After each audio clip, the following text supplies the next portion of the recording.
Наместо конкретен одговор, етикетирање на цел медиум. Министерот без ресор, Роберт Поповски, вели дека телевизија Алфа била под влијание на претходната власт, откако му беше поставено, веројатно за него незгодно прашање, дали со државните субвенции за весници постои основ за нивно корумпирање. Владата не дава пари, ниту ја пропагира својата политика, ниту има намера оваа влада некогаш да помисли такво нешто да прави.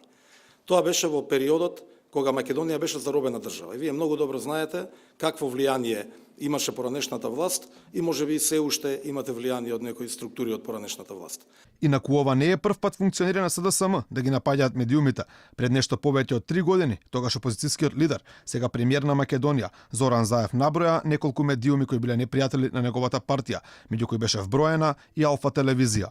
Во моментот, став на СДСМ и мој личен став е дека поголем политички непријател за нас како опозиција се медиумите како што се Сител, Канал 5, Алфа телевизија, Дневник и Македонската радиотелевизија.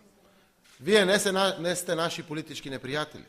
Вие сте медиуми кои што меѓу другото се финансирате и дел од пари на граѓаните. Власта само минатата година дала околу 700.000 евра како поддршка за печатените медиуми. По 50% од трошоците за печатење и дистрибуција добија медиумите на македонски јазик, а по 70% оние на албански. СДСМ како опозиција пак постојано тврдеше дека со државни пари се контролирале новинарите и известувањето и дека тоа ќе запре кога ќе дојдат на власт.